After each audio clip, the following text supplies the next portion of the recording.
We have just begun our study of Nectar of Instruction. Last class we discussed brief life sketch of Rupa Goswami and brief of essential teachings that he received from Chaitanya Mahaprabhu, and also a brief of his service that he has rendered in our Gaudiya Vaishnava Sampradaya. The conclusion of that discussion was we are supposed to be Rupanuga. So, in order to perfectly follow Rupa Goswami, we need to perfectly understand first his instructions that he has given us. The second part of the class was dedicated to the introduction that Srila Prabhupada gives, the preface, 3 goals of Krishna consciousness, from Godas to Goswami, then to be a pure devotee, then to enter into pastimes of Radha and Krishna. So by simply raising ourselves to mode of goodness, from Godas to Goswami, everything concerning further spiritual advancement will be revealed to us. And that advancement in Krishna consciousness depends on the attitude of the follower. So, we also studied the first verse, Vacho Vegam, Manasa Krodha Vegam, its meaning and especially the introduction that Srila Prabhupada gives. We did this study of the index, how the verses are categorized by various acharyas. And then we saw the key themes of entire Upadeshamrut. So first 7 verses talk about Vaidhi Sadhana Bhakti. Verse number 8 talks about Raganuga Sadhana Bhakti.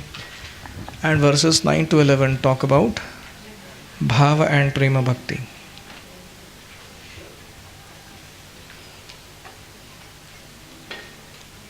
So in the first 7 verses, we are now in the text 1, controlling the 6 urges.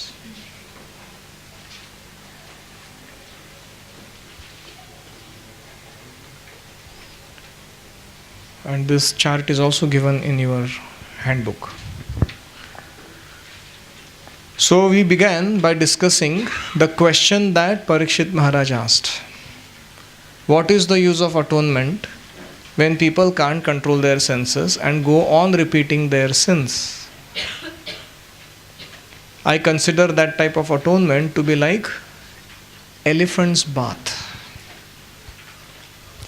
So we had 3 examples: elephant taking his bath, thief and police, thief being repeatedly caught for stealing again and again, confessions by certain Christians, and also some devotees who chant Hare Krishna to so-called eradicate their sins. So those analogies we studied. The point being raised there is that there has to be some method to help us get rid of this tendency. Repeatedly committing sin, repeatedly trying to rectify, repeatedly failing. So then there are 2 methods that were prescribed. Shukdev Goswami told Parikshit Maharaj, one method is tapasa brahmacharyena shamena cha damena cha tyagena satya shauchabhyam yamena niyamena va. So by following brahmacharya, tapasya, that type of methodical life where one is not exactly addressing the root of the problem but the symptoms of the problem.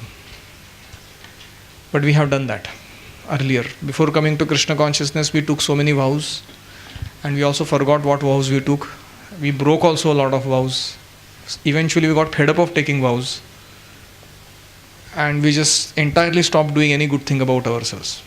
So we all have these kind of experiences. Now, in the current scenario, we have discussed 3 types of levels. First is there is a disease. Then there is a root of that disease. And then there are the symptoms of that disease. What is the disease? Inability to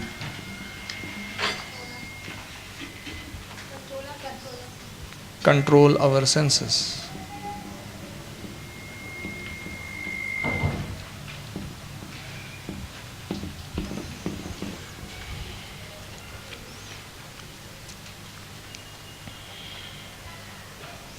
What is the symptom of this disease? Urges. The 6 urges, which eventually lead to sinful life.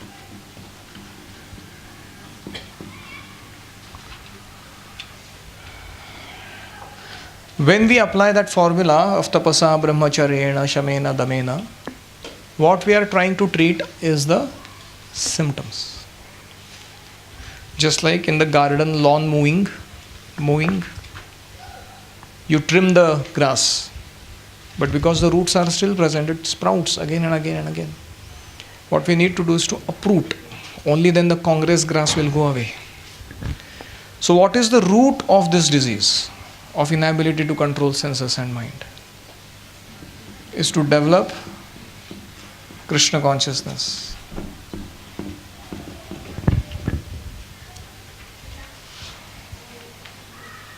So because we don't have developed this Krishna consciousness, the disease is manifesting and the symptoms are coming. So Prabhupada recommends that there should be another type of methodical life where we chant 16 rounds, we serve Krishna, we associate with devotees, sincere devotees. So these are prescriptions. Then there are proscriptions, don'ts, following the 4 regulative principles. For example,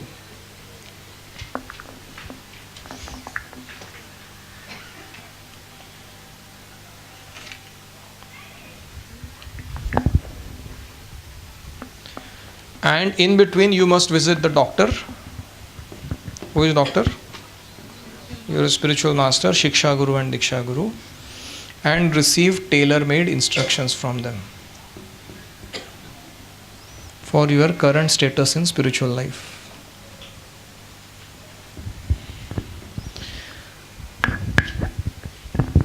So instead of following the very, very complicated path of trying to develop self-control on our own strength, here is another sublime path of naturally doing it by applying ourselves to the positive and methodical life of Krishna consciousness. Now,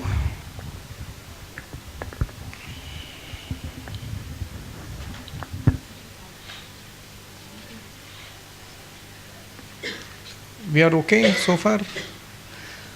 This is overview going on of what we studied in the last class. What is the problem with that symptomatic treatment method? Tendency to commit sin is not addressed. Reactions that are going to come for those sinful actions are being addressed. But the root, the tendency, the material desires themselves that sprout from ignorance, they are not being addressed. So therefore we say Krishna consciousness, yahi hai right choice baby. You may do whatever else you want, but we will experience that we will be a failure.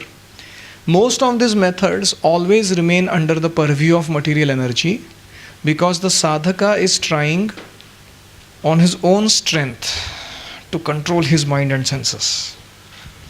But this process brings the sadhaka under the purview of spiritual energy of Krishna, where self-control becomes a byproduct.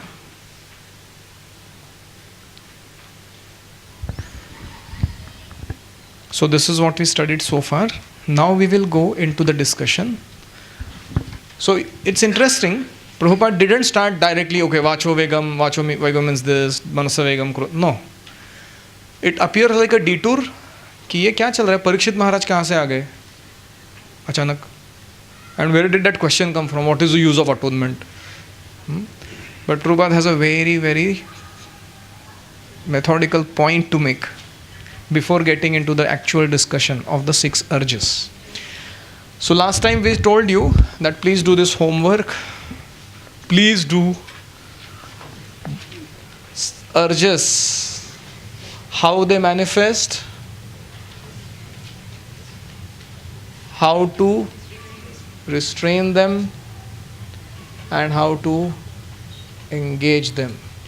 How many of you did this exercise at home? I think she's the only one who has got Manasa Vegam, and you have to really have your urges under control to do the exercises at home. So because we are still learning about them, so we forgive you. So next time after learning this shloka, no excuses. Every time homework must be done. Because if you don't come read, then I have to keep covering what you could have earlier done at home. I can't do more. So it's your choice. Now I'll actually go back into the purport because you didn't study it. So please make sure that you study your homework. Now we are on page number 4. First one must control. You got that paragraph? So here begins Vacho Vegam description. Someone please read aloud.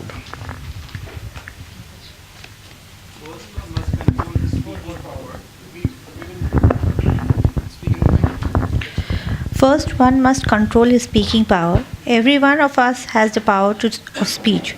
As soon as we get an opportunity, we begin to speak. If we do not speak about Krishna consciousness, we speak about all sorts of nonsense. A toad in a field speaks by croaking, and similarly, everyone who has a tongue wants to speak, even if all he has to say is nonsense. The croaking of the toad, however, simply invites the snake.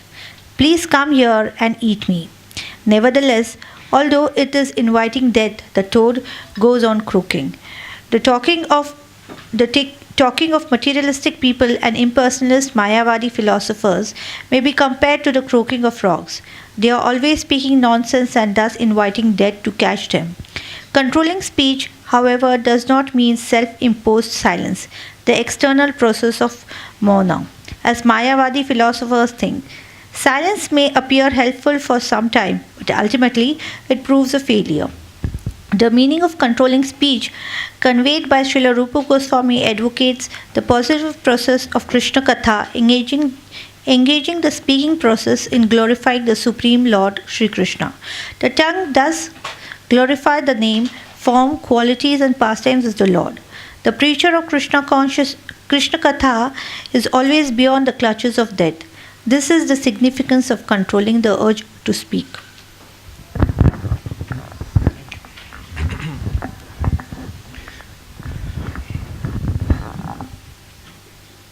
Have you noticed that Srila Prabhupada has an interesting way to talk about our anarthas by talking about some animals?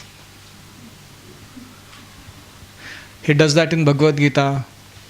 This humble beast of burden, the ass, likes to sing poetry, but others consider his poetry as simply a disturbance. And he likes to work very hard and carry so much load on his back. At the end, he gets only a morsel of grass, which also he can't eat properly because of fear of being beaten up by the master. Now, who is Prabhupada talking about? Materialistic karmis who work very hard like donkeys to get insignificant sense gratification in this world. But it appears as if Prabhupada is not talking about them at all. He's just in another track. Similarly, here Prabhupada is talking about karmis and jnanis who are trying to curb their urge to speak by practicing expression of it through nonsensical writing or speaking. So, a toad in the field speaks by croaking. Similarly, everyone who has a tongue wants to speak. even if all he has to say is nonsense. The croaking of the toad, now who we know that person is, simply invites the snake of death. Please come here and eat me. Nevertheless, although it is inviting death, the toad goes on croaking.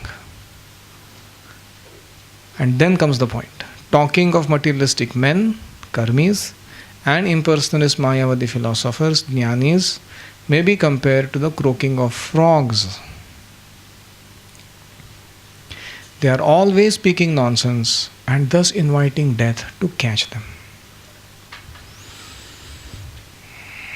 And I have experienced this personally. Sometimes I get invited for some world peace conferences and some interfaith dialogue, and we really go and sit there, and because you have to be respectful, courteous to everybody else, and they also have to speak something. So I have seen in most of the cases what people come up and speak on the dais is all nonsense. They are not really clear what they are talking about, but then they have an opinion. So impersonalists and materialistic people talk all kinds of nonsense. One time we had gone to this Vishwa Shanti Parishad, I won't name where it was, and there some Sampradaya fellow had come, and he said, from Bhagavad Gita all I have learnt is that on the platform of Brahman there is no distinction between piety and sin. For me, I can smoke cigarette 20 times a day and yet not become affected by materialism, because I have transcended the understanding of this is matter and that is spirit. I am beyond that, and I have situated myself on a spiritual platform. And I was wondering and of course after him was our chance, so we tried to level him in terms of what exactly is this topic, that how it is true that material life means useless, either papa or punya, has no eternal spiritual value. But yet while you are living in this material world, you must follow dharma. Otherwise, why would Krishna spend so much time explaining Arjuna that you must follow your dharma in this world? But nevertheless, people want to speak something or other. So, what is the solution to curb talking propensity? So their solution, the Jnani's solution, is mauna. Said, keep quiet, don't talk too much, just be shant. In fact, they say also, the pot that has half water makes a lot of sound, but that which is full with water makes no sound. What does that mean? If you have too much jnana, you become silent. And if you have half-cooked knowledge, then you become too much noise. Agadha jala sanchari garvam nayati rohitaha. While wandering in the vast ocean, whale or big fishes, they don't become proud. Angushthodaka matrena shapari parparayate. Shapari means small fish. So small angushthodaka matrena means water that can be measured with your thumb, that size water. Small fish is making so much movement there, andolan. So that's what they think, that because you are too small and your knowledge is puny, you speak too much. But you actually become realized, then you become silent. When you realize the truth, how do you preach about the truth to others? Silence. What can you speak about the truth? It is anirvachaniya. It's beyond description of words. So any words that you may use will fail you in describing the absolute truth. So sounds very bombastic philosophy, but Prabhupada says that it is good that they don't talk. Because if you don't know how to positively glorify the absolute truth, it is better to keep quiet. At least you don't contaminate others' minds.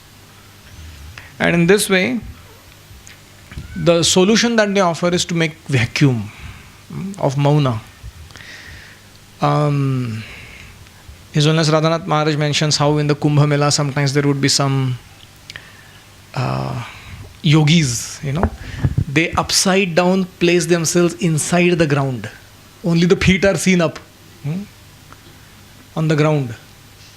And on the side there is a pati that says donations to be placed here. There is a cup there kept. So people are amazed. They say, how does this fellow breathe? How can he stay like that for a long time? Can you imagine? हम लोग को एक class में सिर्फ ऐसा बैठो 2 minute के लिए तो इतना कंटिन्यू होता है. ऐसे जमीन के अंदर गाड़ के किसी को, you make like that. So sometimes people feel, so one time some children, they played a prank on him. They put some dead chipkali in the bowl, as a bhiksha. And later on the next day when they came, there were very terrible bad words written, on that party. जैसे वो बुरी नज़र वाले तेरा मुंह काला, it's a mild version of. तो उधर लिखा था छिपकली डालने वाले, उसके माँ बहन, everybody, all kinds of language there. Now you see, apparently this fellow is silent, not speaking, but the expression is coming out anyways of the anger. So in this way, we have also tried this in our life. When we become too angry with somebody, we keep quiet. And they look at each other. And then they move, their eyes aside. But generally that doesn't work.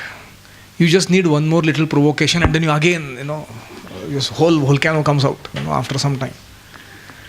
So these kind of methods of trying to curb our urges, whether anger or speech, they don't work. We all have experience of that amply. So Prabhupada says silence may appear helpful for some time, but ultimately it proves failure. So as devotees, in the beginning it is good for us to sometimes actually practice Mauna. Means chant Hare Krishna, study aloud scriptures, talk Krishna Katha and Krishna Seva to fellow beings, and otherwise glorify Bhakta or Bhakti. At other times keep quiet. Because we all have so much talking habit that sometimes it is good to practice some Mauna. It may be helpful for some time, Prabhupada says. In fact, the greatest prana shakti we exhaust is by talking. Whatever prana we accumulate, it all goes out by talking. So one has to curb that tendency. As soon as you curb your vacho vegam, you will certainly see your manasa vegam also becomes curbed. Your mind also becomes little calm. And then your krodha vegam also becomes curbed. So that's how the sequence is. Just one thing, vacho vegam. If we can stop making nonsensical sounds from our mouth. I remember earlier I had a habit of giving music while singing with my mouth. So I won't do that now here, but so I had just learned tabla and I really liked the tabla beats. Din din dha trikatuna kattin dhagitra dina gina din, and that would go on ringing in my head all the time, and it would come out in my fingers. I would play on my body, chair, even while playing with other friends on the ground. You'll start and mother would get really irritated. She says, what is this new thing you have picked up on? It comes out from your entire being. And those talas would be going, and then hands would be moving accordingly. So this is how powerful these urges are. We are sometimes unconsciously stupid behavior, that we actually do.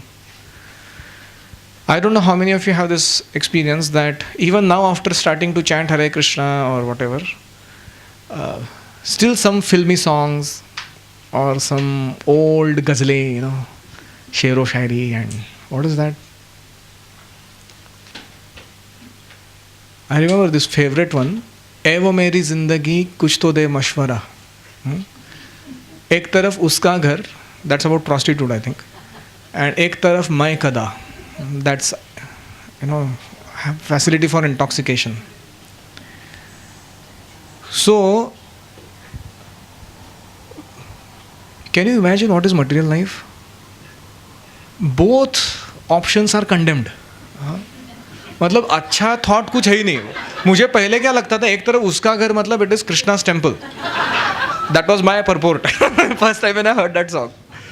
And एक तरफ means this is a pure, sincere sadhaka who is struggling between the purity and the, I should think like that. Later on my brother told me, वो उसका घर वो नहीं है. It is something else that he is talking about. हे भगवान. So, in such a condition where we come from such backgrounds, and suddenly we come into the swan-like association of devotees, and these devotees don't talk anything nonsense. So we feel sometimes out of place, right? In fact, sometimes I have seen even this neophyte devotees, they become so desperate for mundane talk, and some prajalpa they would like to do, they actually go and agitate other sincere devotees also. बोलते क्या इतना PDS लेके बैठा है, pure devotee syndrome, normal रहे थोड़ा, let's talk some normal, worldly things. Recently in one of our brahmachari meetings with Radhanath Maharaj, Radhashankar was telling, sometimes it happens that there is a big counselor, now they have become very senior, and then there are 40 counselees, and life is going on normally, they chant their rounds and somehow, some time of the day. And then the ladies also share on the WhatsApp some normal jokes, that come around. They forward to each other in multiple quantities. And sometimes there is Krishna, sometimes there is not Krishna, and things are going on. But because that counselor is too senior and I'm not supposed to now directly, correct and guide and instruct, so I'm also happy with him and he's also happy with me that we don't talk about these things anymore. So in that situation, what should we do, Maharaj? Should we really get into their life and correct them for they being leaders, or should we just keep quiet? And Maharaj said, the way you told it, it doesn't seem that you are very happy. although you are saying you are happy, he's happy, I am happy. At least it doesn't sound like that, Maharaj said. So sometimes even after becoming devotees, the urge to talk mundane things is so strong that it comes out in various expressions. And we are not even aware of it. And that's why sometimes it is better to keep silence. Recently it became too much with me. The phone calls, 100 things, I just switched off. I only switch on for 1 hour in the day. Mind has become so peaceful. Hundreds of services you can do in the same time. So sometimes you have to really take a drastic step to cut it off, so that you can actually come back to your sanity in terms of how you would handle the situation when you are in Krishna consciousness. So silence may be helpful for some time, but ultimately it proves failure.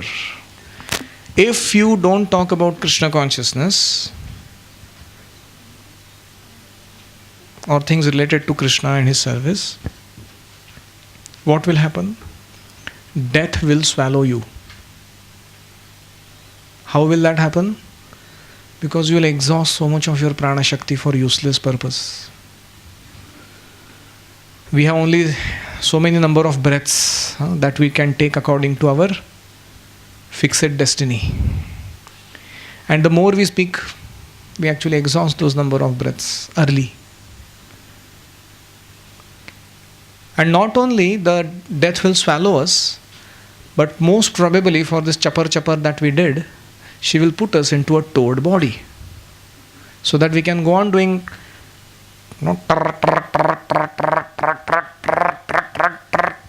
you heard very peculiar sound that frogs make, so the frog is thinking that she frog is hearing my song, but who is hearing his song? Snake is hearing his song. And in this way, one has to pay for such useless talking in one's next life. There are 2 beautiful verses in Bhagavatam that talk about this. Ayurharati vaipumsam udyan astancha yannasau ayushat tat kshanonita Uttama shloka vartaya. Ayur harati vaipumsam. By every rising and setting of the sun, one day a materialistic man goes closer to death. But the same person, when he engages his time in Krishna Katha, Nama Rupa Guna Leela of Krishna, that same rising and setting of the sun takes that person one day closer to immortality, eternal life. So such is the effect of simply what we absorb our tongue and our mind into. That's why Krishna is telling us, Mat chitta madgata prana bodhayantaha parasparam kathayantascha mam nityam tushyanti cha ramanti cha. So what is the symptom of a devotee? Mat chitta, their heart is dedicated to constantly thinking of me, chitta. Madgata prana, all the sensory activities that the devotee performs, seeing, smelling, touching, are all dedicated for Krishna's service. Madgata prana. Then bodhayantaha parasparam. When two devotees meet, you have seen sometimes on the tree there are those black ants, one going up, another coming down, and they come and bang on each other, and they talk for some time something, and then they go by. Like that, when devotees come, they bang on each other in the course of their services. They do some nice Krishna Katha and enliven each other, and then they continue, in their service. So like that, bodhayantaha parasparam. I told you that story of Sachinandan Swami telling me how every phone call that you make to another devotee begin with Krishna Katha and end with asking him to tell Krishna Katha. And in between you can do some management. Amazing. Bodhayantaha parasparam. And then kathayantascha mam nityam. This katha of Krishna refers to outreach, preaching activities to the non-devotee or upcoming devotee world around us. I don't like to call devotees and non-devotees. I like to call devotees and upcoming devotees. That's the way we should look at them. So, kathayantascha mam nityam. We should also preach, speak about Krishna in various occasions. Tushyanti cha ramanti cha. A devotee is perfectly satisfied and he perfectly delights in these activities. So sometimes, even if the mind is very disturbed, if we still try to curb our vacho vegam, we can actually get away from a lot of misery. You understand? Sometimes mind is very disturbed and then we speak also. And then at times we speak such things that the person on the other receiving end can get completely devastated.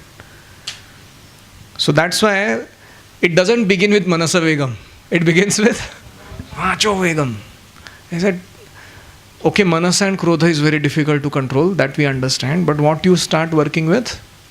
Vacho Vegam. Try and curb your urge to speak. If you can do that, you will see eventually your Manasa and Krodha Vega will also become controlled. And Prabhupada said the last line, the preacher of Krishna Katha is always beyond the clutches of death. Also the audience of Krishna Katha is also beyond the clutches of death. You know why? Because wherever there is Krishna Katha, Yamaraj also comes and starts attending the satsang. And then his regular function ceases for a time being. He is, so to say, out of office.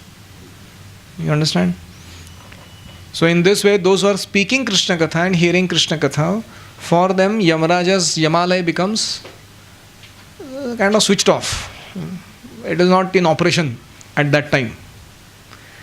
In fact, Yamaraj becomes so bored with his job of punishing, and can you imagine what kind of service is that? That he becomes once in a while off the office, he becomes Vidura, so that he can hear Krishna Katha. And that's why he goes to Maitreya Muni and hears so much about Krishna's glorification. So that is called outside the office, some direct rejuvenation. So even Yamaraj is interested in hearing. And the classic example of a preacher who is beyond clutches of death is Narada Muni. Narada Muni bajaya veena radhika ramana name nama mani udita hoy bhakata gita same. And what is the description? That all these personalities, including Yamaraj, they start dancing in the kirtan that Narada Muni performs. And he always remains ageless, deathless, and that is the way you can actually become death proof in your life. Al Qaeda proof, terrorism proof, and what else? You don't need LIC policy, basically.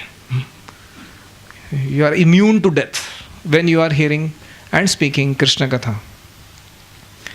So, this is about Vacho Vegam.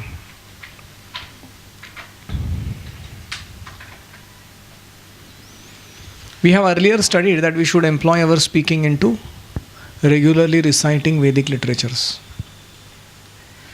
So, there should be some time of the day where we do some shlok pathan, like devotees have a habit of by hearting Brahma Samhita, Mukunda Mala, whatever. Or there should be some time of the day when we actually sit down and sing with our family Hare Krishna mantra just before Shayanarti every night, 10 minutes, 15 minutes at the end of the day. Those are very special moments and we should put it into our regular regime and not neglect them on a daily basis. Now begins Manasa Vegam. Any questions so far? Yes.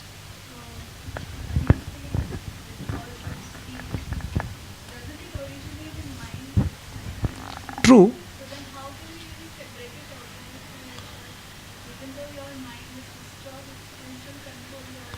Because mind is subtle. True, mind is subtle, it's difficult to catch it. Tongue is little gross. It is easy to.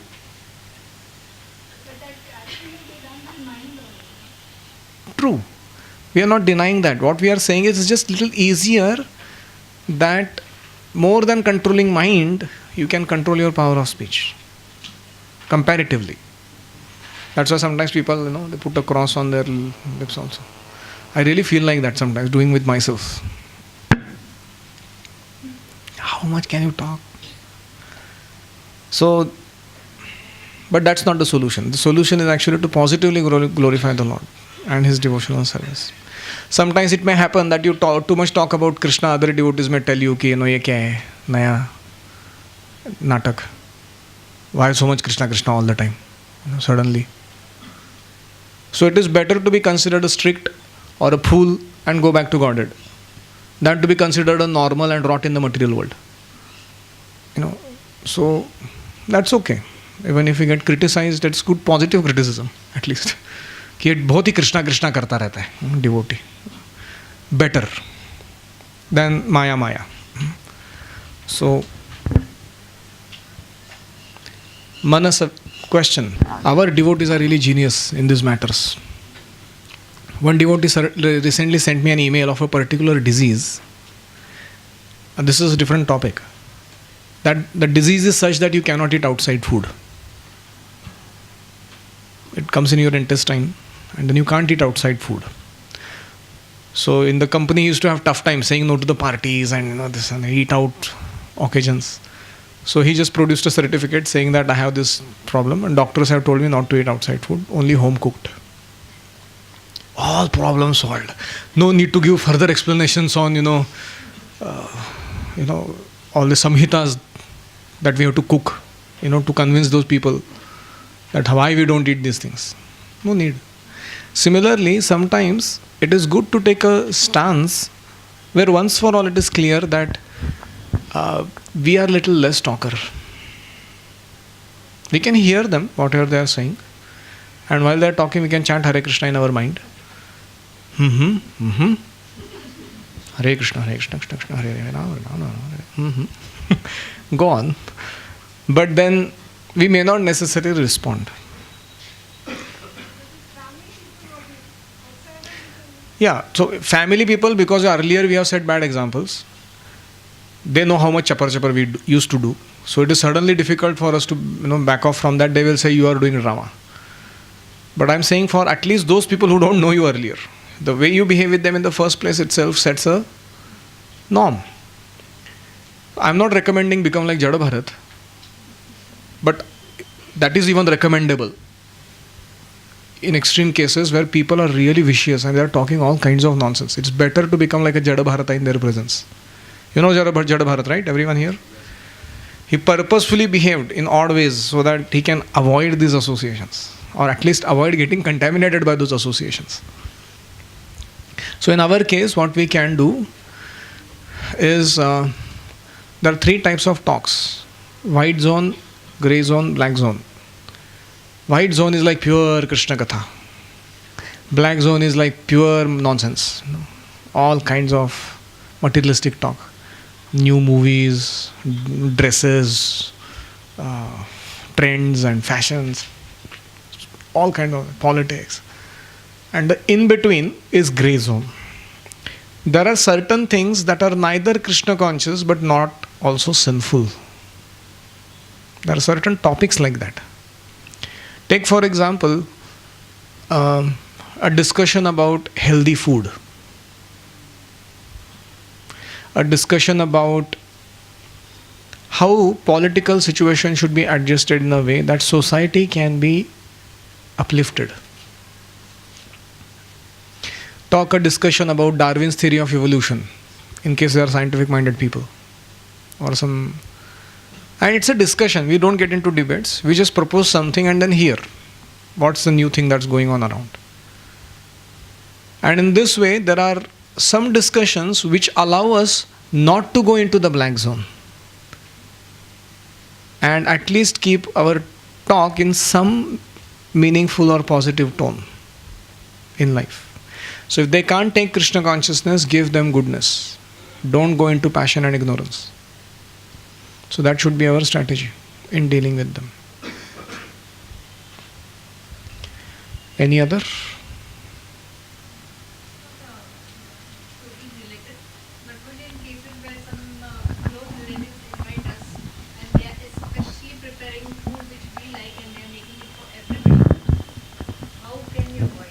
We should not avoid.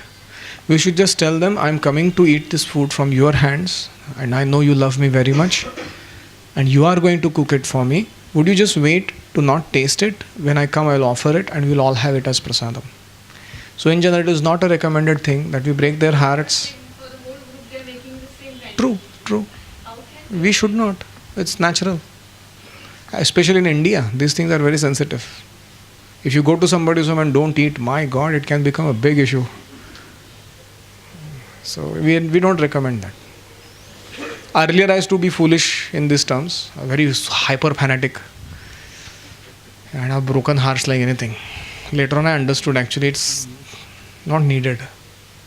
Now I call my mommy and tell I'm coming, and you're going to cook 1, 2, 3, 4 items in this manner, and I'm going to offer them, and we are all going to have prasadam. She says, yeah, no problem. She feels happy also. And when I'm there, I get to talk to her and their children and preach Krishna consciousness. It's better. It's once in a year, once in 6 months. Why unnecessarily create? Jio or Jine do?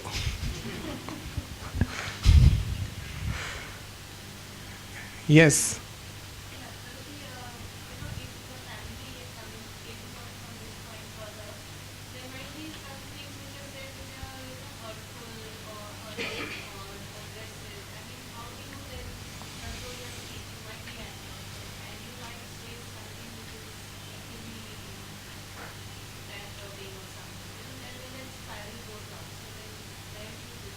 Mm.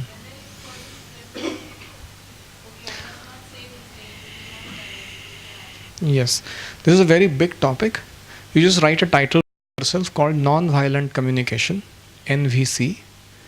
It's a very interesting discussion to be had. There are devotees in ISKCON who are very expert at this field. I can supply you notes on this topic. The gist of this whole process is that when we talk to people about our hurts, or people are talking to us in irrational way, we immediately channelize the discussion towards needs and values that are being met and not met, rather than making value judgments on personalities. So the main question is, what are your needs and values that I am not meeting, because of which you are saying those things? You write that down.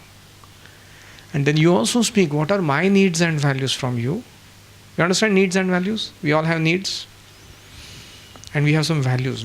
Somebody values punctuality over cleanliness. Other people value cleanliness over punctuality. बोलते हैं कितना भी late होएगा चलेगा, clean चाहिए सब पहले.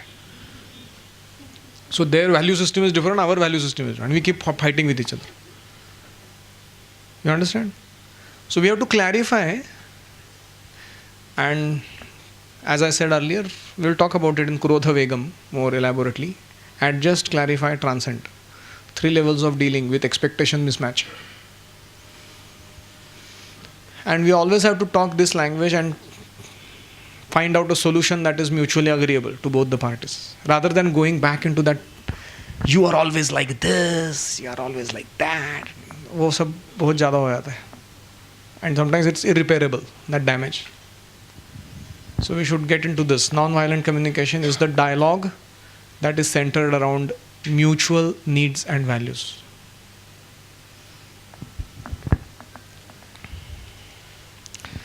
Manasa Vegam. Please read the restlessness or fickleness of the mind.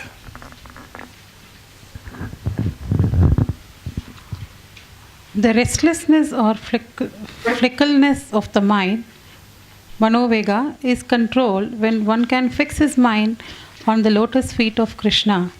The Chaitanya Charitamrita says, Madhya Leela 22.31, Krishna Surya Sama Maya Haya Andhakara Yahan Krishna Taha Nahi Maya Radhikara. Krishna is just like the sun and Maya is just like darkness. If the sun is present, there is no question of darkness. Similarly, if Krishna is present in the mind, there is no possibility of the mind's being agitated by Maya's influence. The yogic process of negating all material thoughts will not help. To try to create a vacuum in the mind is artificial. The vacuum will not remain. However, if one always thinks of Krishna and how to serve Krishna best, one's mind will naturally be controlled. Similar.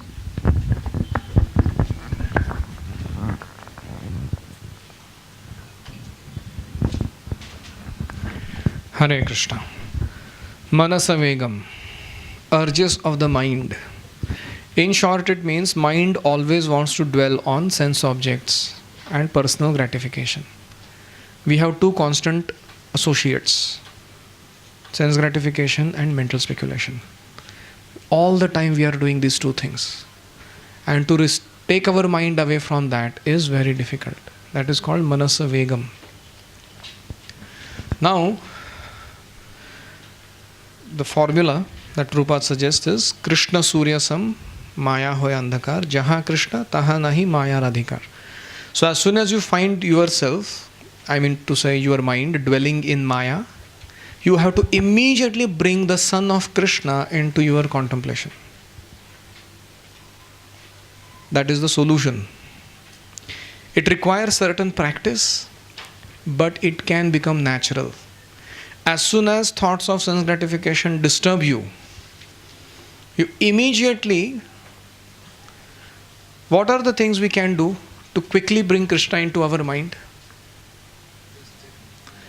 Loudly chant Hare Krishna. Like, your mind is, going down slowly into some negative thoughts. Hare Krishna! And mind says, kya ho gaya bhai? So, I am not going to dwell on that thought anymore. And you start doing something else after that. So that's real. You have to actually chant loudly Hare Krishna at that time. What else?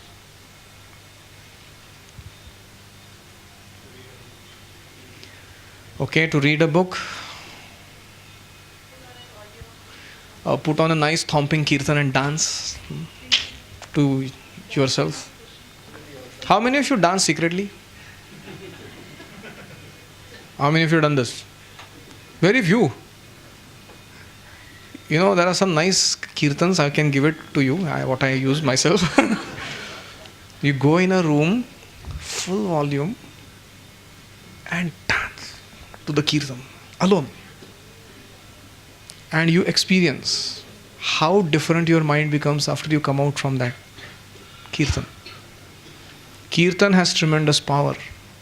It can, mantra na, manaha trayate, jo man ko uplifts, purifies, cleanses, makes clutter free, delivers, liberates from nonsense, is called mantra. So you have to associate with the Maha Mantra. What else can we do to bring Krishna quickly into our mind?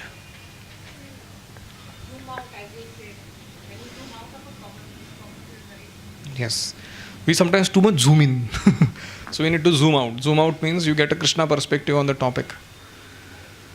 Like in the recent session that I heard, all the problems that we are currently facing, they appear like unsurmountable. But after we are liberated and back into spiritual world, engaging in our eternal Swarupa, in serving Krishna, and we look back in our this 37 or 40 years of Krishna conscious life in the material world, we sometimes may even like it that those things happened to me which have made me attain this. Right? That time we may feel nice about it. कि अच्छा हुआ जो हुआ. Because of that now I am here in this situation. So that's called zoom out from that situation. take that trouble of the mind as purified. Take that trouble as purifying for your enhancement towards Krishna consciousness. Yes, someone else. Yes, immediately engage yourself in some service. You already have enough that you can do. Wonderful. Vandanam. Find out some relevant prayers. Whenever your mind is too much disturbed, you start reciting them loudly. There is a beautiful prayer I heard. I think it is by Raghunath Das Goswami or Rupa Goswami, our author. He says, "O my dear Lord, from the pages of the Puranas, there is a stream of nectar that is constantly flowing in the form of narrations of your Rupa Guna Leela. But my mind, which is like a small calf, is not attracted to that stream of nectar, but to the gutter water of sense gratification." Where is my calf of my mind attracted to? Bhairova Nala. Nearby. "O Lord, you are famous as Gopal, one who is expert at herding cows and calves. Kindly with the stick of mercy in your hand, redirect the calf of my mind to that stream of nectar flow." What a prayer! So like this, there are many, many beautiful prayers in scriptures. We should find them out and recite them prayerfully. Material energy cannot solve our problems. Spiritual energy can. We have to situate ourselves in the shelter of that spiritual energy. Then only we can control our senses and mind. What else can we do? Yes. Put on a nice lecture of Prabhupada. As soon as Prabhupada says, "So, somebody may say, by doing sense gratification, I will be happy." No, sir. Prabhupada, how you speaks now? That is already tested and proven by many, many sages in the past. That there is no happiness whatsoever in this material life. And the way he speaks, my God, it is like, yeah. Unless one is a madman, he cannot enjoy sense gratification. I just think that whether I'm dwelling on this thought, it will be liked by Prabhupada or spiritual master. To think of our spiritual master and immediately feel whether this will please him or displease him. That's a symptom of love. When we each lecture that we attend in program, there's some point which we carry, and that really is there in Mm. our. Like one point during Bhagavatam, we had said that some devotee has said that it is impossible to transcend the material problem. But this can be so if you only when you go on the spiritual platform, you can transcend the material. So this point has always struck me. So when these problems come, Wonderful. So, Hare Krishna. Hare Krishna, Hare Krishna, Krishna Krishna, Hare Hare. I think that won't work. Hare Krishna, Krishna Krishna, Hare Hare, Hare Ram, Ram Ram, Hare Hare. Hare Krishna, Krishna Krishna, Hare Hare, Hare Ram, Ram, Hare Hare. Light has come.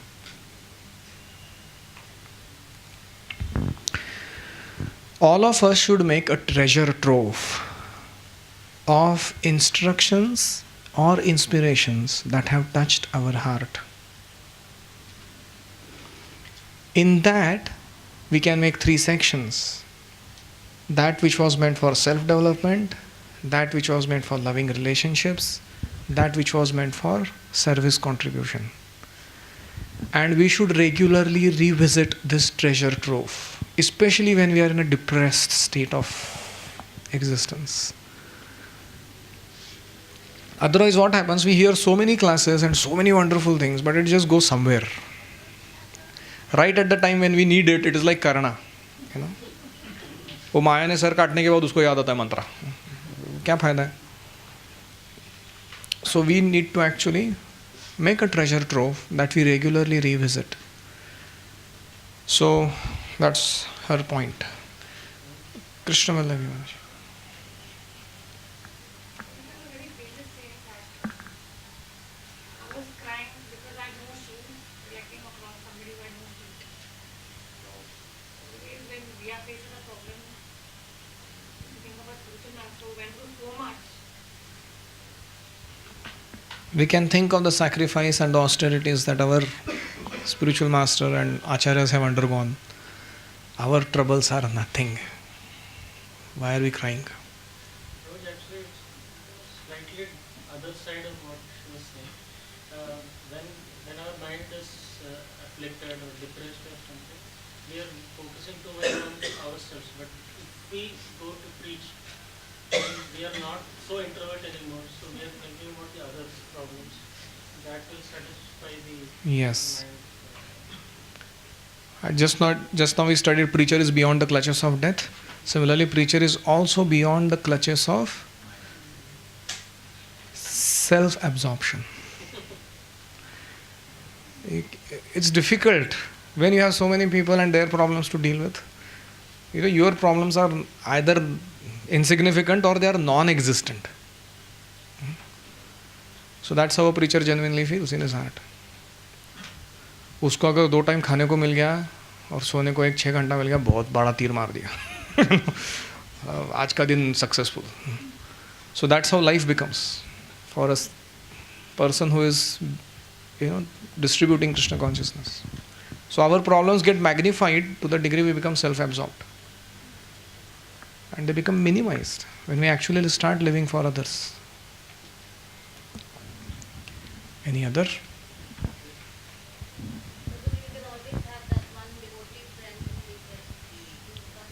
I was looking for this one. Sometimes all these things may or may not work.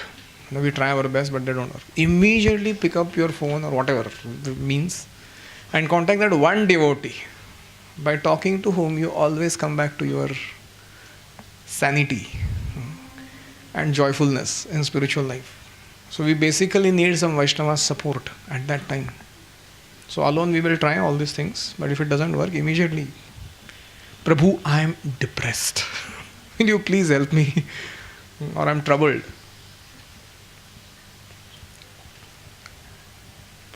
Okay, thank you very much. Those are some very valuable points that you mentioned for dealing with our mind when it is in darkness. How do we bring the sun of Krishna in it? You have a question?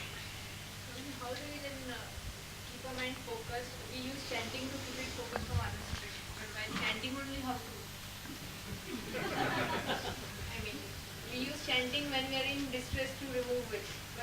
chanting only our mind goes. So how to? Okay, during chanting, how to make sure that our mind is listening to the mantra? There are few things we can do. Number one thing, you remember our Harinam acronym? There are contemplations that you can have: helplessness,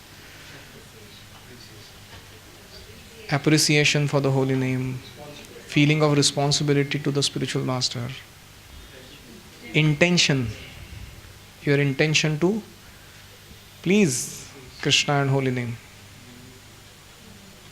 H-A-R-I-N, need, feeling a need to chant. A for avoiding aparadhas, and M for mercy. Where did that method mood melo go? Alignment. N-A-A-M, Harinama. So appreciation, alignment also of method, mood and mellows. So there have to be some contemplations that we adopt and put. Our mind cannot hit on the bullseye, then keep it revolving around in the smaller zone just next to the bullseye, which is in the zone of holy name itself. Another thing we can do is to chant loudly. And especially on occasions like Ekadashi, we should really chant extra rounds. Just like Prabhupada said, how does one become a drunkard? So go on drinking. So in the same manner, how does one become an expert chanter? Go on chanting. Sometimes I want to concentrate on the description of the Lord, which is systematically given extra people. When we chant, we don't remember properly. So can we read that description while chanting? No, not while chanting. You can before or after do it, no problem. But during chanting, you should not. No reading at that time of chanting. Unless you are Ashtavadhani, which means you can really try 8 things at a time. It's difficult to focus. Already mind is not getting focused. So how will it suddenly start hearing when we add additional distraction? Okay. So Manasa Vegam, bring the Krishna sun into your dark mind. That was the discussion. Now we talk about how our daily morning program has a potency to fix our mind on Krishna throughout the day. The more seriously we take our morning program, that seriously Krishna takes controlling our mind on our behalf.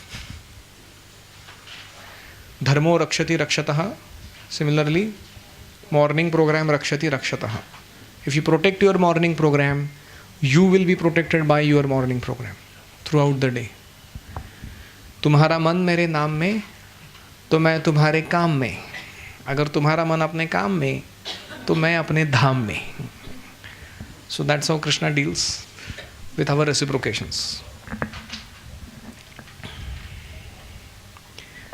So just like we don't leave our home without fully charging our mobile, we should not leave our homes without fully chanting our prescribed number of rounds. Full Krishna charge. Otherwise बीच में battery discharge हो जाता है दिन के. And Krishna कहाँ कृष्णा कौन Krishna, you know, we are into another world only all together. So 16 rounds have that potency. We have to take them seriously. 16 good rounds. That too in the morning. And the basic idea behind all this is to become a paravyomi, a Golokian,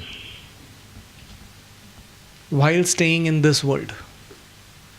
And that is the practice we are having when we attend full morning program and chant our rounds.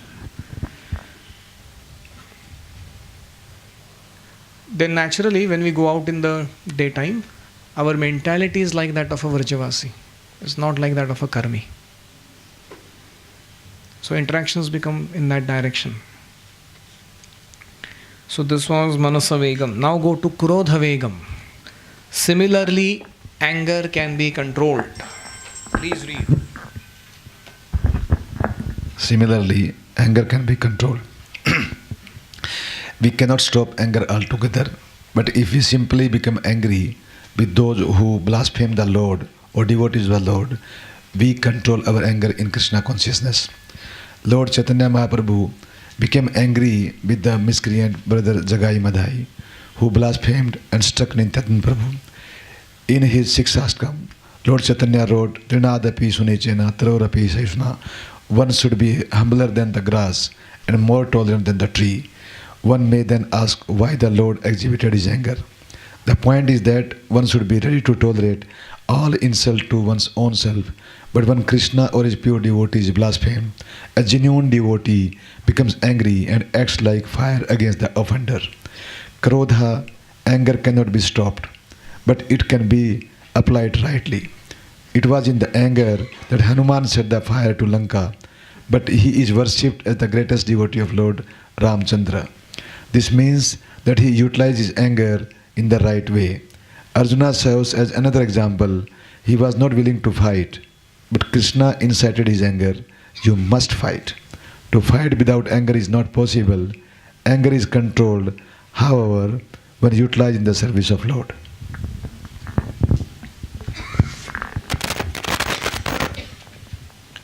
What is the key theme? Anger cannot be curbed. It can be only channelized in the right direction. So become angry with those who blaspheme the Lord or his devotees. So Krodha Vega is interesting. You know how Krodha manifests? Either in violence,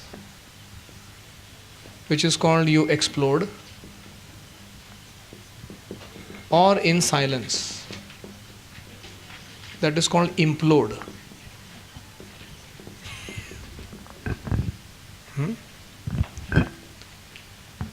So when you explode, you cause much damage outside of you, relationships and so on and so forth.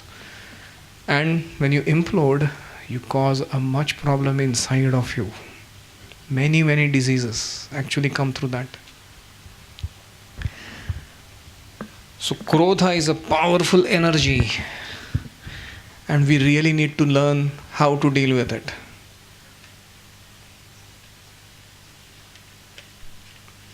Can you tell me what are the typical reasons for our Krodha?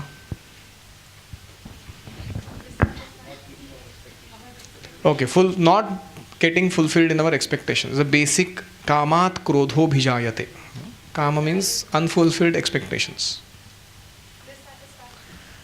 Dissatisfaction, frustration, our basic false ego, being hurt, insecurities, and envy. There is an interesting reason I recently heard for getting angry. Our desire to show off, to control others, and to socialize at a certain level when it is not fulfilled. We usually become very angry. Yeah.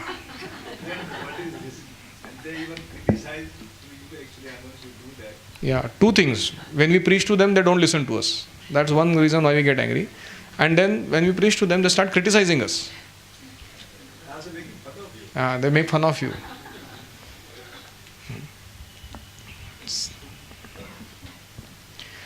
So the point is, we have to channelize our anger in constructive ways. Even when we become angry at a demoniac civilization around us. I don't know how many of you do get angry when you see cows being taken to slaughterhouses.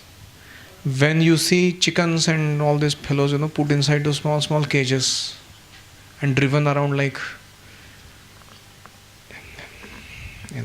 insensitive treatment. Or when you see children who go to what they call daycare, where they are given to putana of modern television and all kinds of internet-based gadgets and play toys, violent video games. So we do get angry. We are supposed to get angry, actually. If you're not getting angry, there is something wrong with you when you see such things. So, when Srila Prabhupada was studying in Scottish Church College, he had a professor, a British professor, who had a regular habit of blaspheming Vedic culture. Now, who is sitting in his class? Abhay Charan Gaur Mohan Dey. Now, you can imagine how Prabhupada must be feeling in his heart. But then he couldn't do much at that stage. And later on, how did Prabhupada, he didn't take revenge or something, but he actually took out that pent up anger in such a constructive way that he made many Britishers, including professors, Hare Krishnas, and made them follow Vedic culture. One of them is my best teacher, Rasmandal Prabhu. He's such a teacher. And we know Jannivas Prabhu, Pankaj Angri Prabhu, they are from. So such devotees. So this is called Muh Tod Jawab. So all of us, often when we get frustrated in our attempts, like he was saying, when we preach, then our typical problem is what? We are not thinking how can we make our preaching constructively successful. We are only thinking in terms of, I have to win this one argument that I am having right now.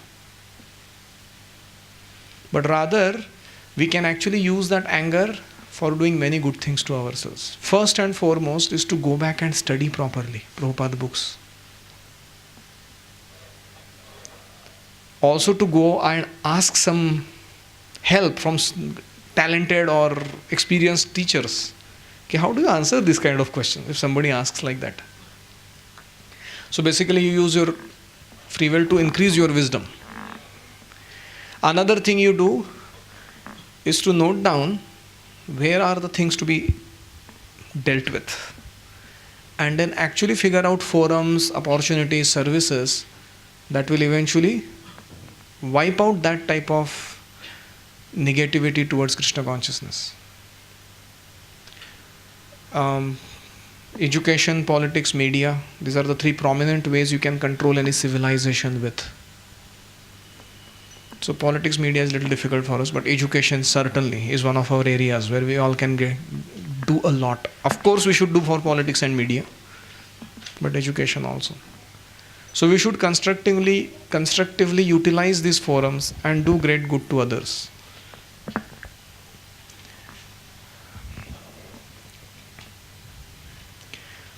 And the excellent example, as I said, is Prabhupada himself.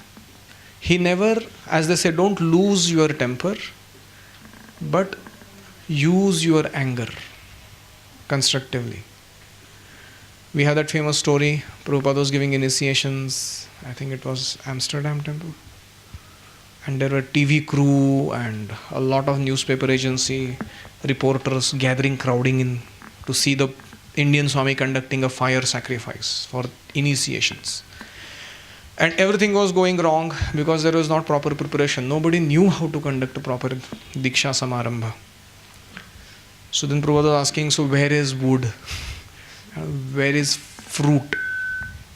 So when Prabhupada asked that question, 10 devotees ran in 10 directions and they brought fruit salad. And Prabhupada looked at it. He said, what he meant is this banana that you keep, for Ahuti at the final stage of Diksha. Where is the fruit? So they got fruit salad. And Prabhupada became so angry. And nobody could look at him. His face was very... So there was a new boy sitting, hippie. He said, Swamiji, why are you getting upset? Chant Hare Krishna and be happy. To whom he's telling? The founder of Hare Krishna movement. Prabhupada looked at him, picked up his bead bag. Hare Krishna, Krishna Krishna, Hare Hare, Hare Ram, Ram Ram, Hare Hare. Prabhupada said, even if you get advice from a fool, which is good, you must accept. So, Prabhupada, can you imagine what level of self-control it needs? And that kind of, unless you are free from false ego, you cannot actually do that action. So this is how Prabhupada never lost his cool, even in most provoking situations. So, Krodha Vega has to have this vent, And that is, we utilize it for doing massive service. We nicely plan for it, get trained for it. You have seen typical martial art movies. I always tell this example. There are 3 phases in a martial art movie. First phase, the pain phase, where the hero or his family members undergo tremendous injustice.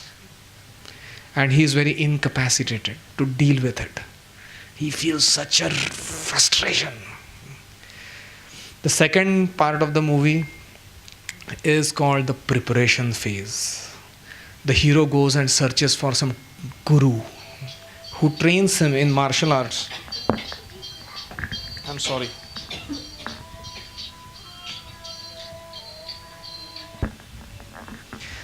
Here is one interesting person who calls me.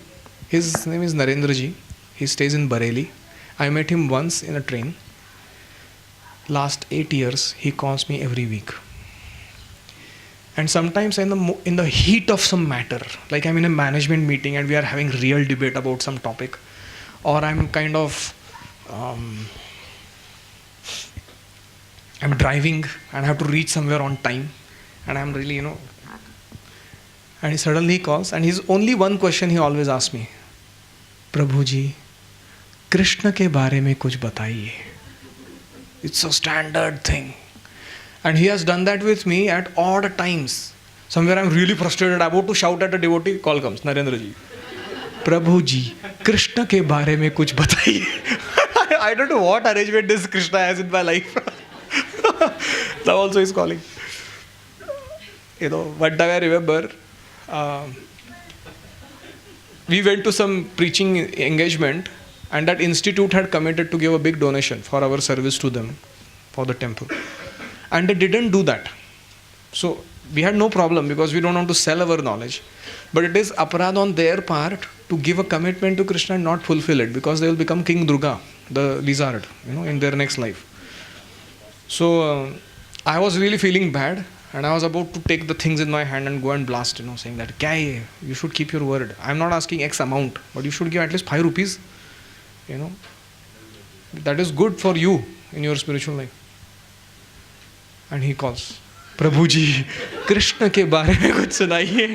Hey Bhagwan. Oh, it was an amazing arrangement. So can you imagine, 8 years back I met him. Every week a call and same question. The question never changes. And he chants 8 rounds.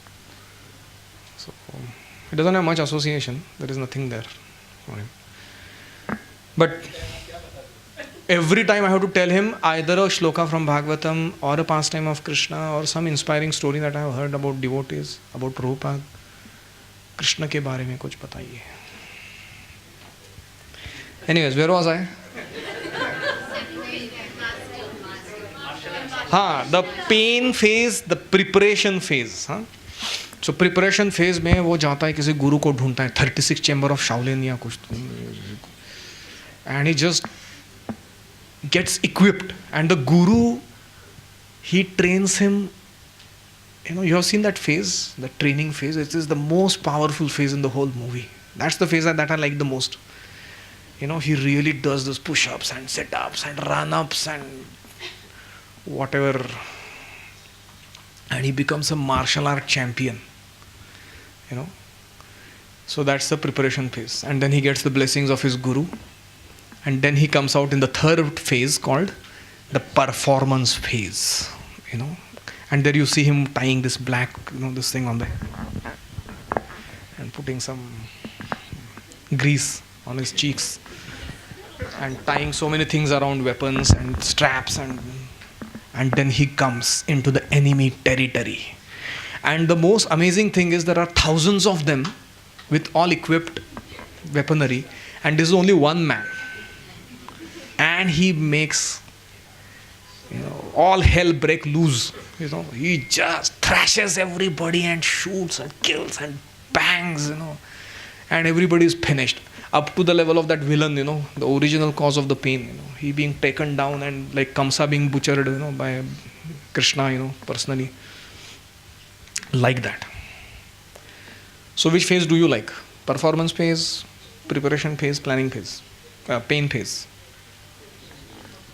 All are important, but preparation is the most important. Similarly, in our lives also we undergo a lot of pain with so many things that happen.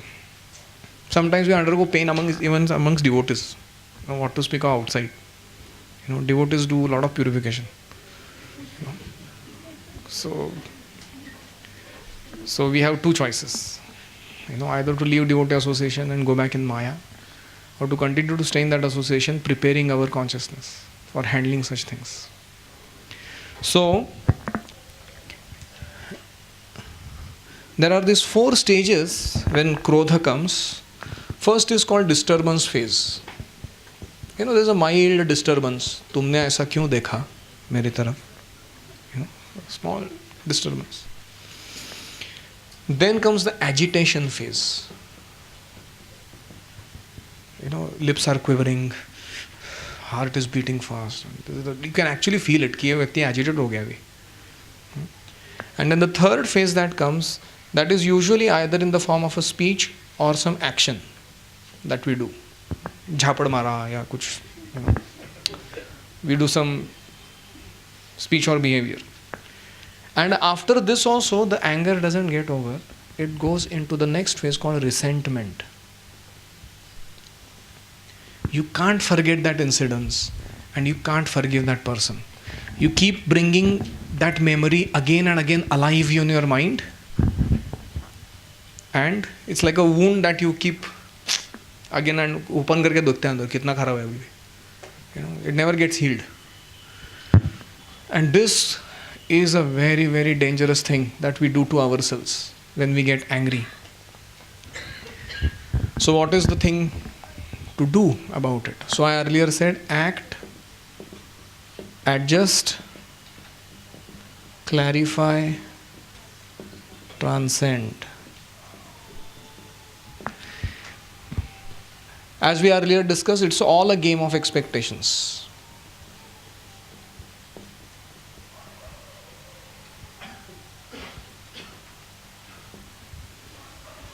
What do you do? First stage? Adjust.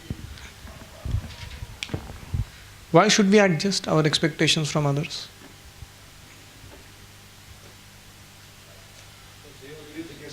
Because we are all individuals. They are they, we are we. They also have so many expectations from us. Do we change? No, we also take our own time. So how can we demand them to suddenly change? So we adjust. One time one senior devotee went to Radhanath Maharaj and he said, I can't just stay with this devotee in the ashram. He's such a pain in the neck. Maharaj looked at him. Just like I am tolerating you, you tolerate him. He said, what? I never thought like this. Somebody, my spiritual master is tolerating me also. So I have adjusted with you. You learn to adjust with others. Another reason why we should adjust is because Krishna and Guru are adjusting a lot with us. उन्होंने बहुत adjust किया है हमारे जैसे character को भक्ति में टिकाए रखने के लिए. They have really adjusted their lot of expectations. Recently I heard an interesting thing. Diksha Guru usually is a pure devotee, spiritual master, very busy in serving Krishna. His every moment is so very important. So that's why he hands us over to a Shiksha Guru. And the typical thing about Shiksha Gurus is they have a lot of patience and a lot of time to waste on people like us. So that we don't go and bug. So we have to take advantage of that facility.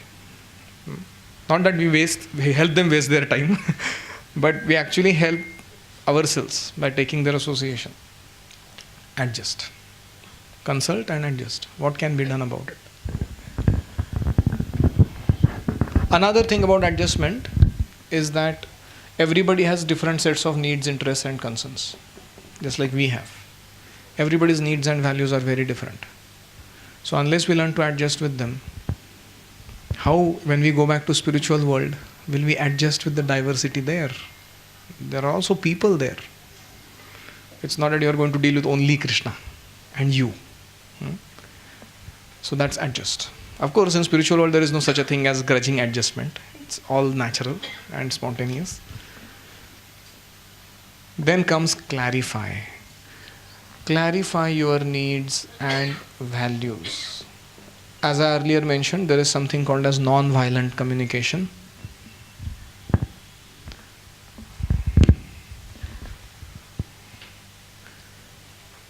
People behave the way they behave because their needs and values are not being met.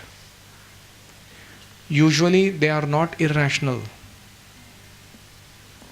But we fail to understand which is the exact need or value that they have, which I am not fulfilling. So the best part is to clarify. The other day I saw you looking like that at me. Is there something going on in the background that is disturbing you? I said, no, I just looked casually. It was nothing like serious. Oh, I was telling myself too many stories about that. Like one devotee didn't know that I have this new policy of 1 hour a day mobile, other times switch off. And he tried calling so many times and I didn't know that he called me. So he sent me an SMS today. He said, Prabhu, are you upset with me? क्यों बात नहीं कर रहे हो? So I called him and told him, Prabhu, कुछ problem नहीं है. It's just a new policy. So clarify. Don't assume. Clarify what? When we see someone's behavior, we have a strong tendency to tell ourselves some story about it, which is our version of what we perceive out of that behavior. So these stories need to be clarified to each other. And then sometimes you tried adjusting, it didn't work. So you clarified, didn't work. Then what do you do next? You transcend. Transcend refers to having an object of contemplation that frees your mind from this painful contemplation. That is called, you dislodge from here and connect somewhere else. And the typical thing we have experienced in our life, where we do this actually, we are successful in doing this, is when Janmashtami comes. So we have urges in the body, Udara Vegam, Jiva Vegam. What do? We just put our activities and thoughts in another superior grade service. And you have that experience that as long as you are engaged in that service, your hunger and thirst doesn't bother you. The moment you get dislodged from that situation, immediately the whole thing comes up. देखा तुमने इतना देर से पानी नहीं पिया, खाना नहीं खाया. And then again you go back and engage, you again forget. So we practically have an experience of transcending things. It's not that we don't have it, but we need to utilize it to do good to ourselves. So we end there for the day. Are there any questions?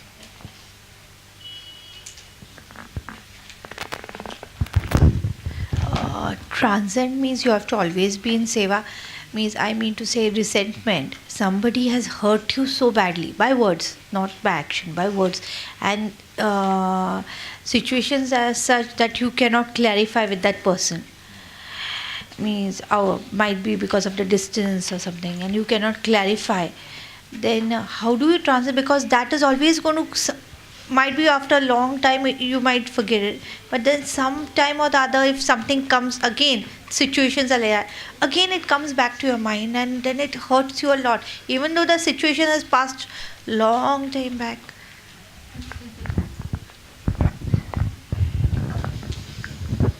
She's saying, तुम्हें याद है 15 साल पहले you said this to me. So what to do? And if that person is superior to you, all the more difficult. I don't know whether this is a devotee or not devotee, but in general, 3 things we can ask ourselves. What is this person's past service to Srila Prabhupada or to my family? You can even write down what all they have done for you. Because they are superiors, so you for sure know a lot of things that they have done. Sometimes we tend to forget.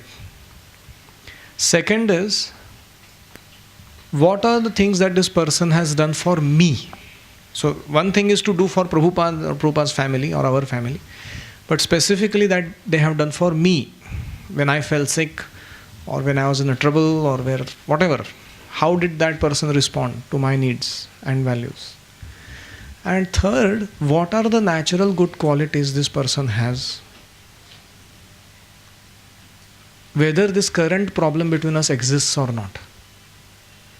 In general, that person surely has some good qualities. So that's one way to transcend.